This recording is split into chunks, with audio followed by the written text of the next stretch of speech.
Hi, I'm Jeremy Rugerberg. Thanks for joining the show. What you're about to see is the shortened version of the full-length interview. I only have 2 children, so I've only had sex twice. Is the clitoris a real thing? Does sex count as cardio? And I was wondering if you could indulge us by singing a little bit of this song. If you'd like to see more of the interview, please go to our Patreon page. Information is in the show notes. Now, let's get to the show.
Samantha, thank you for being on the show today.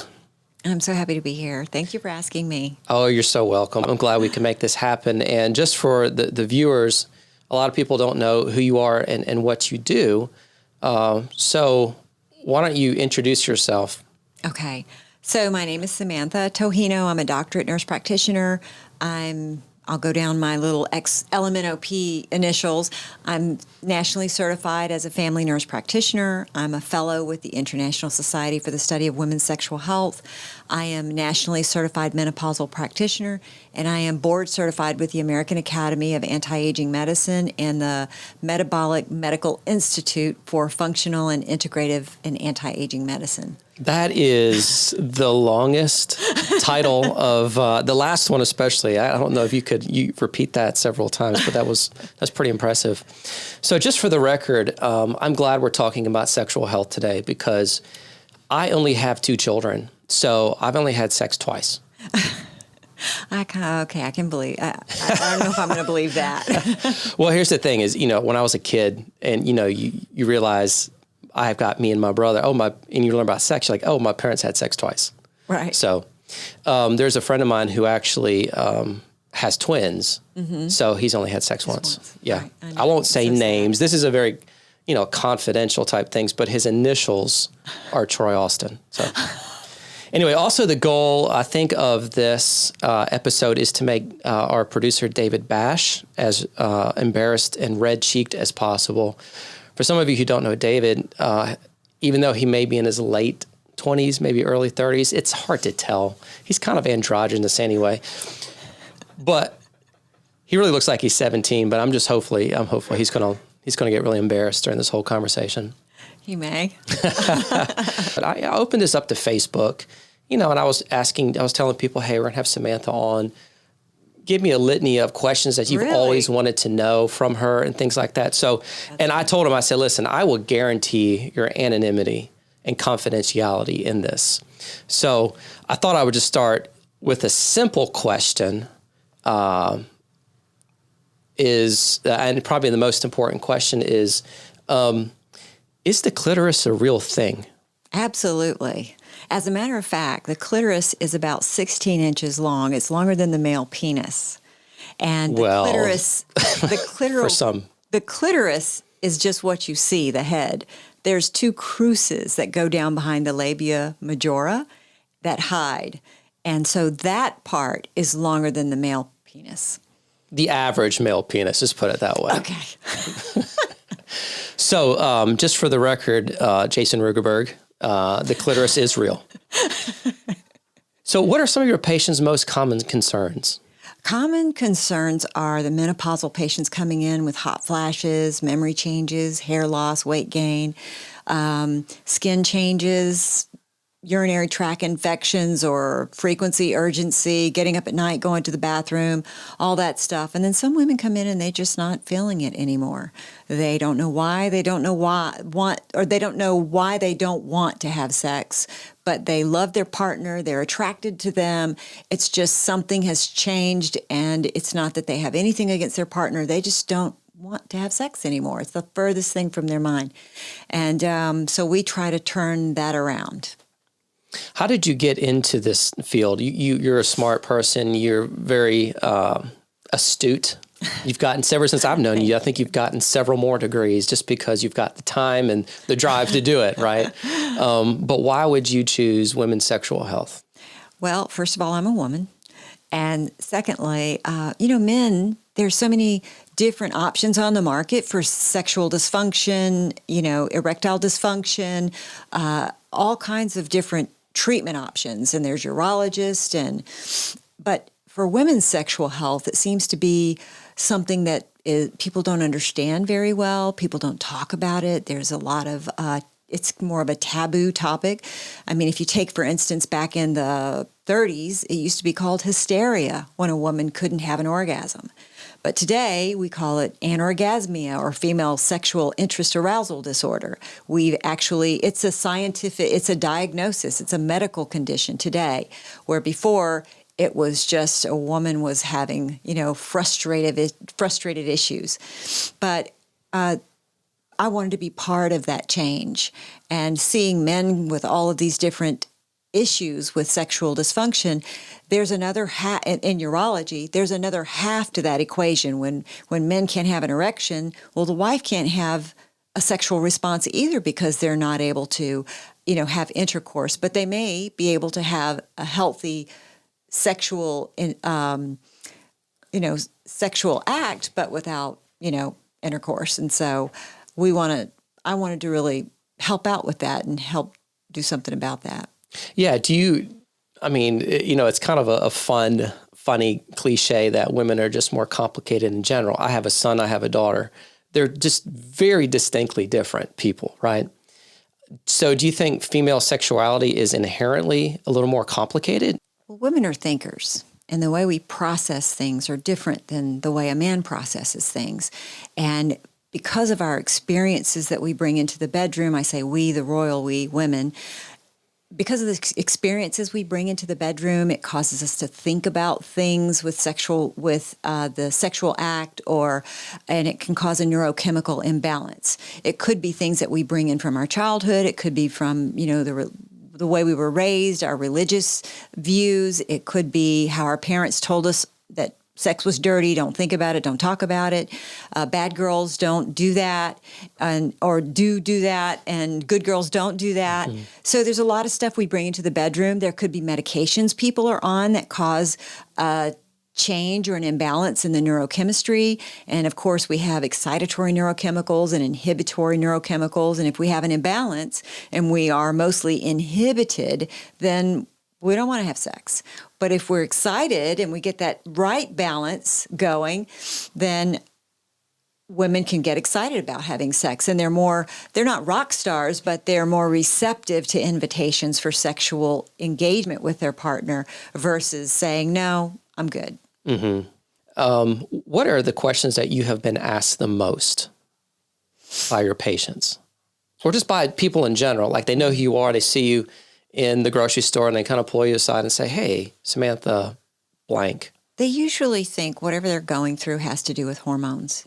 And I evaluate hormones every single day. And a lot of women have things happening that they don't correlate with menopause or correlate with hormonal changes. And that seems to be the most important thing to them, is what's going on with me. I'm gaining weight is a big issue, especially in menopause. They're not eating, they're starving themselves, they're doing the keto diet, the paleo diet, all these diets, and nothing's happening. And so that's very frustrating for women. And it's until we sit down and do a comprehensive evaluation of how they're eating, what they're eating, when they're eating, and talk and look at their hormones and look at their thyroid and all the different systems of the body and bring it together and line it up, that then they get a really good response where they start losing some weight. So that was actually one of the questions that we have here. how much does diet and exercise play into the health of sexual activity as we age? Well, we need good blood flow to have arousal. And if we feel sexy, then we want to be sexy, right? So if we don't like how we look and we have body image issues, then we don't want to get naked and we don't want to turn the lights on. And, it can impact the bedroom relationship. And so it plays a big role. And if we're tired and fatigued and when we've had a long day's work and our stamina is low, then we're not going to have the stamina in the afternoon to play. And so it plays a role, a very large role. I think in the psychosocial part, how do we feel about ourselves? Do we feel sexy? Do we feel like a woman? And then socially, how does our partner view us? What is that relationship like? What exactly does menopause do, and how does one embrace it well? Okay. Asking for a friend. By the way, I'm 45. Well, there's not just menopause, there's also menopause. We have estrogen, testosterone, progesterone, different receptors throughout our body. And so as we change in age and we start at the age of 35, there was a large study done that showed changes in the different hormonal milieu over time in different age groups of women. And what we found was that when women enter their third decade of life, maybe mid-30s, they experience a 50% decline in testosterone. And then as we get into our fourth decade of life, then maybe another 25%, it kind of plateaus from there. So we've already lost about 65% of our testosterone, which is enough to make a big change. Then our progesterone starts to decline in our 40s. So that's when we have the widest gap between progesterone, our calming hormone, and estrogen, which is the one that helps us sleep at night and gives us energy and vitality and all of that, which they all do basically. But that's when women are, start to experience that anxiety and mood viability is in their fourth decade of life. And then when estrogen starts to decline, that's when everything starts to change. Women wake up and say, wait a minute, I'm having these hot flashes. And then they want to ask me, well, what is a hot flash, And basically, we're not as accurate with our hypothalamic set point as we were when we were younger. So a little change like 0.7 degrees Celsius can cause us to vasodilate, start sweating down, and then we're cold and freezing, so we're not as accurate. So those are some of the things women experience. That explains what happens when you're taking off the covers and throwing the covers back on. So that's the whole vasomotor hot flash thing. Then women who are a little older, you can see that women start to lose a lot of hair when they lose their hormones. And progesterone's a really important hormone for hair growth. We have a telophase, anaphase, so we have a growth and a molting phase for our hair. And at different points when our hormones are imbalanced, it can cause more molting, more shedding than growth. And so you see sometimes as these women age, they have more of a female pattern baldness in the front of their scalp. And so that can be corrected as well. Bone changes, so a joint changes, muscle aches, things like that happen. And of course, libido is usually the first one that goes, but the last one they think of. Because it's so unnoticeable, it's just kind of behind the curtain kind of thing? It's like a slippery slope over time. It just maybe once, it goes from 3 times a week to once every 2 weeks to once a month and once in 6 months. And then, then they're not having sex anymore. And by that time, the guy's 60 and he's having trouble. So they're just enjoying life together without the sexual component. But at that age, they can still recapture their sexual health. The patient comes to see you, and she's seeing you for something physiological, but you can speak to this, but I'm sure she starts sharing, and all of a sudden, she's probably confiding in you, crying, because so many things in her life are finally coming to the surface, and maybe you're there as like the big sister / priest, just to listen and to love on. I mean, is that part of your encounter with your patients too? It's just to listen and love on them.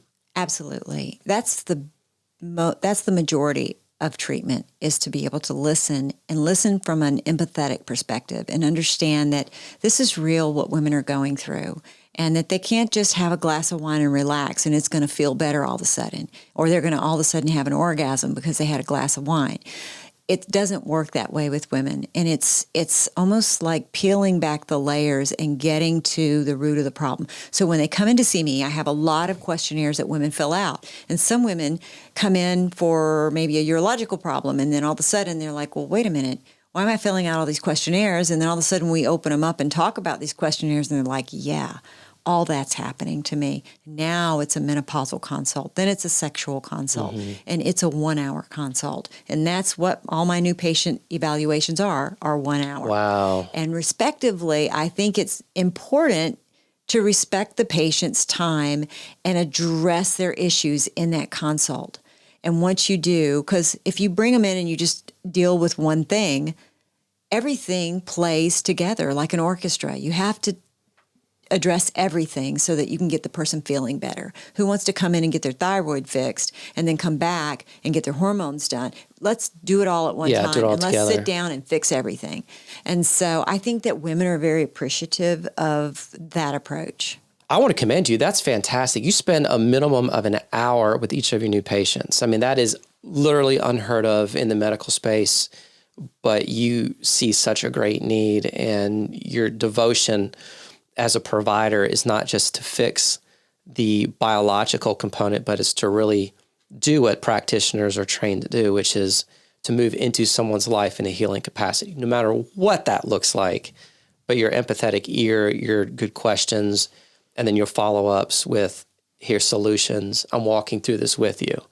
That's huge. I just want to commend you on that. I don't hear that very often. So I just got an Apple Watch, and it's got like this really cool, cardio thing. It measures my activity and things like that. In your opinion, as a professional, does sex count as cardio? Absolutely. Okay. Actually, you get so much brain perfusion, blood perfusion to the brain with sex that it's better than working crossword puzzles. So it's also good for memory too. Yeah, I'm terrible at crossword puzzles, but good at running, and I enjoy other forms of cardio. Are there any common sexual myths that you like to debunk? Well, I think the important thing about the sixth decade of life, 7th decade, 8th decade of life is that you can fix it. It doesn't have to be that way. You can feel fabulous towards your partner, and, it doesn't have to be intercourse. It can be outer course. It can be different things to pleasure one another. It seems like in our younger half of our adult lives, you naturally default to sexual intercourse, but probably a lot of intimacy that can be built in those second half of the adult life through what you call outer course. I think it's better as the couple ages. Yeah. Because they can communicate and talk about what they like and what they don't like, and let's try this and let's try that. And they're not embarrassed to say, hey, I've got this fantasy box and you pull something and we're going to play this, we're going to do this fantasy tonight. Because it becomes you make it a game, and you feel comfortable with your partner to do that. Yeah, I'm going to write this down for a second. So there's a box with fantasies and pull them out. I asked this question for fellow men. I know most of these answers. What exactly does chocolate do to a woman? So I guess if you look at it from a neuro perspective, then you would think that chocolate fills a reward need. In the reward center of the brain, you have the tegmentum, which produces dopamine. Dopamine not only helps you become focused, but it also makes you feel happy. It makes you feel excited. It's an excitatory neurochemical. Probably like what's going on right now on this podcast, right? A lot of dopamine. You're excited. So. So maybe that's how it fills the need, chocolate. And not only that, if you believe in yourself, there is nothing you can't accomplish. I appreciate you so much. What a young woman like me needs is an older female mentor like you. Thank you. Say, I have one more question. Can I ask you? Sure. Do you ever get that sore, itchy, dry, arid, barren, dehydrated, dusty, parched, stale, deserted, depleted, sandpaper, moistureless, evaporated, lonely, uninhabitable. Can I have a scoop of chocolate, please? Desolate. Make that 2 scoops. And, like the dune planet dry. Let's make that 3 scoops, please. Dust Bowl-like, extra dry Chardonnay. Overall, not good feeling. You know what I mean, right? I'm sorry, what? I was listening to this guy at North Porter Street podcast named Jeremy, and man, does he just seem to go on and on and on and on. Drowning on and verbose and talkative and chatty, loquacious, gabby, effusive, long-winded, blah, blah, blah. Let's get back to the show with Samantha Tojino. She's a women's sexual health specialist, and I'm asking her great questions about sex. And just for the record, Mom, I hope you're not watching this. Why don't women ever know where they want to go eat? I think it depends on where you catch them in their hunger. If they're really hungry, they can't make their mind up, maybe. I'm not sure. But women are different. So I don't know if you can make a sweeping statement about why don't women know. It's just a stereotype. Yeah. I'm pretty direct. I know what I want. So let's kind of get a little bit more of the personal side. Like you and Roddy have been together 23 years. 23 years. Yeah. And October 11th. Oh, fantastic. Yeah. And I had the pleasure of having you on the front cover about 2.5, 3 years ago of Medical Professionals. Now Roddy's going to be on the October front cover as well. Yeah. And you guys, do you guys still date each other? We have a date night. And for date night, for me, I like to get fancy. So I like to look forward to feeling like a woman and putting on my high heels and putting on a sexy dress and going to a restaurant and looking at each other and talking to one another. So let's kind of look at some of your, I guess call these more of the professional type questions about you and your background and how you started in medicine. We talked about, first of all, why you chose this field of practice. Do you have specific advice that you received as a practitioner during your training that you go, hey, this was absolutely worth its gold after this many years in what you're doing? So I was blessed to train with Dr. Irwin Goldstein. So back in the 60s, you had Masters and Johnson and then Helen Singer Kaplan, and now you have Irwin Goldstein. He's getting older. He started the Journal of Sexual Medicine. He helped start that. He was the president of the ISHWISH, the International Society for the Study of Women's Sexual Health. So he's a maverick. He looked at all of his patients' concerns to be valid. He didn't dismiss them. And if there was something that the patient was experiencing, then he would try something to help them have a good response. And he never dismissed the patient's concerns, and he always addressed everything. And for that, I really saw the patients, how grateful they were and how they responded to that. And that's how I want to be for my patients. Do you have this doesn't have to be like a written out definition, but do you have a specific definition of how you would define quality care? For me, quality care is patient-centered care. What's that mean? Can you tease it out a little bit? Instead of, you put the patient at the center. You talk about they're not the treatment and everything is the outlier, and the patient is the center of the care. It all has to be focused on how is the patient going to respond to this? What are the patient's concerns? And not how is this going to affect my practice? Am I going to have time for this? What procedure, what treatment am I going to make the most money off of? Okay, well, I'm not going to do this anymore because weight management doesn't make any money, or we can't bring in a lot of revenue from weight management. But the patient sitting in front of you, their weight is affecting their overall sexual health, the way they view themselves, their depression, everything. So just focusing on what's best for the patient, I think, improves quality health care. Are there some practical actions that you've initiated into your patient time to help make your patients to have a more productive experience? In our nurse practitioner programs, we're taught to have therapeutic conversations with patients. And in doing so, we never sit higher than the patient, and we give them our full undivided attention. We're present. We want to be present with them. Emotionally, mentally, we're not thinking about the phone in our pocket. Put the phone on silent. Don't start scrolling through your computer and putting in notes while you're talking to the patient.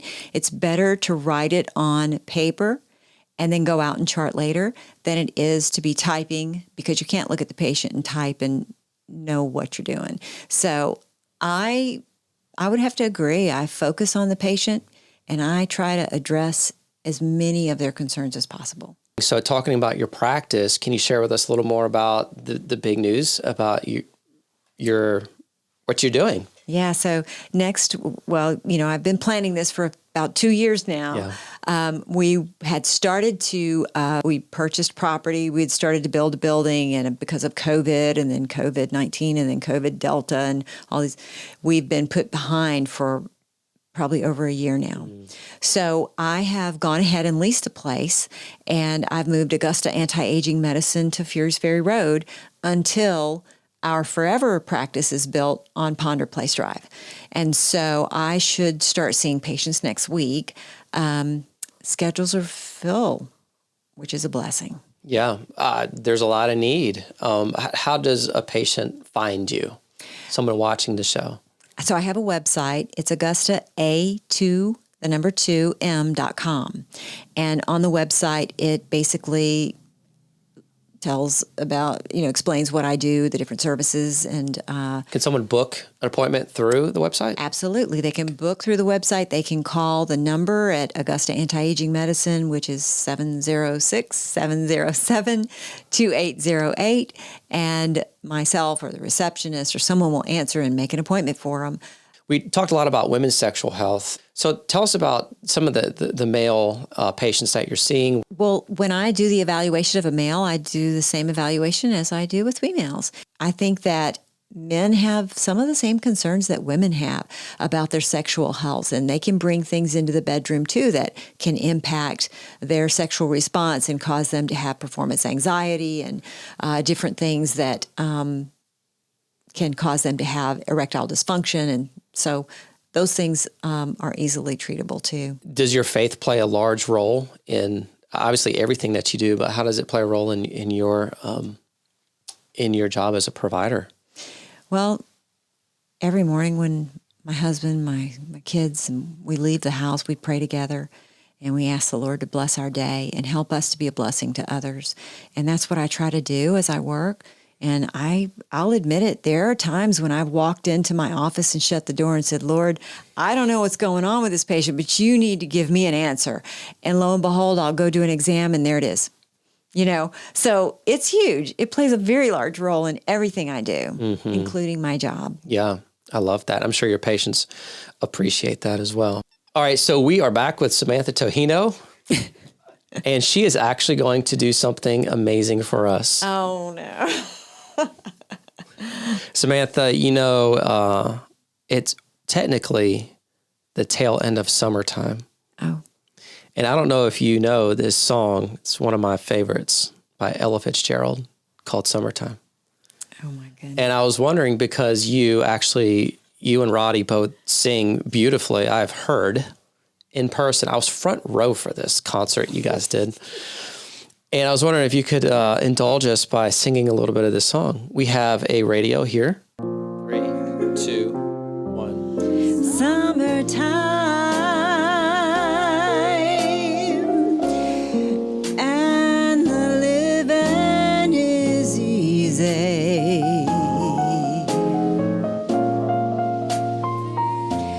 Fish are jumping, and the cotton is high.